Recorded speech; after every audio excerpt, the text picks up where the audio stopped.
ଆଜିର ସାଇ ସନ୍ଦେଶରେ ବାବା କହୁଛନ୍ତି, ମୋର ପ୍ରିୟ ସନ୍ତାନ, ତୁମେ କେଉଁ ପରିସ୍ଥିତିରେ କେମିତି ନିଜକୁ ଖାପ ଖୁଆଇକି ଆଗକୁ ନେଇଛ ସେ କଥା ତୁମ ବାବା ଜାଣିଛନ୍ତି, ଆଉ ତୁମେ ଜାଣିଛ। ସନ୍ତାନ, ସାଇ ସଚରିତ୍ର ହେଉଛି ତୁମ ଜୀବନ ବଦଳିବାର ମୂକ ସାକ୍ଷୀ। ତୁମେ ସବୁବେଳେ, ଯେତେବେଳେ ବି ତୁମକୁ ସମୟ ମିଳେ, ତୁମେ ମୋର ସାଇ ସଚରିତ୍ରକୁ ସବୁକିଛି ଭାବି ନେଇଯାଇଥିଲ ଆଉ କହୁଥିଲ, ଏ ହେଉଛି ମୋ ବାବା। ମୁଁ ଯେତେବେଳେ ସାଇ ସଚରିତ୍ର ପାଠ କରେ, ଯେମିତି ମୋତେ ଲାଗେ ମୋ ବାବାଙ୍କ ସାଙ୍ଗରେ ମୁଁ କଥା ହେଉଛି, ବାବା ମୋ ପାଖରେ ବସିଛନ୍ତି। ବହୁତ ବିଶ୍ୱାସ ଆଉ ଭରସା ଥିଲା ସନ୍ତାନ।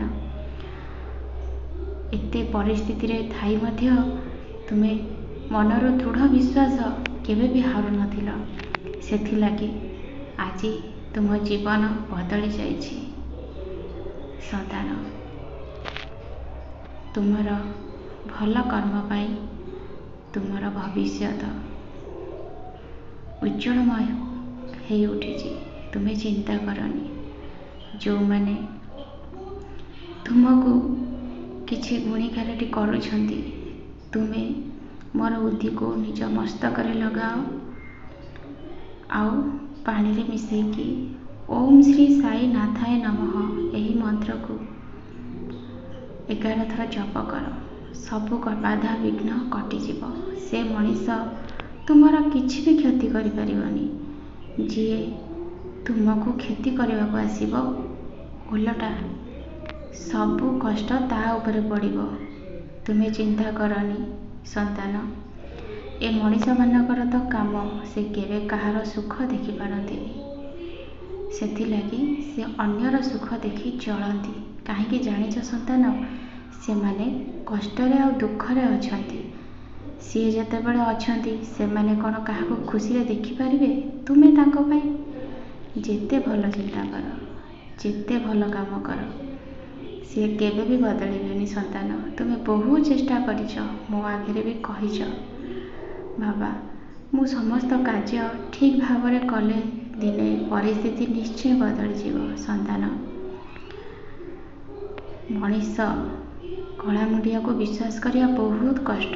ସେମାନେ କେବେ ବଦଳି ନାହାନ୍ତି କି କେବେ ବଦଳିବେନି। ସନ୍ତାନ, ତାଙ୍କ ଜୀବନରେ ତ ବହୁତ ଦୁଃଖ ଲେଖା ହେଇଛି। ସବୁ କଥା ଜାଣି ମଧ୍ୟ ସେ ତୁମକୁ ବାରମ୍ବାର କଷ୍ଟ ଦେଇ ଚାଲିଛନ୍ତି।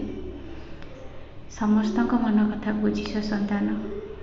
ନିଜ ପାଇଁ ସମୟ ବି ବାହାର କରିନ। ନିଜର ଖାଇବା ପିଇବାଠୁ ଆରମ୍ଭ କରିକି ନିଜର ଯତ୍ନ ବି ନେବା ଭୁଲି ଯାଇଛ ସନ୍ତାନ।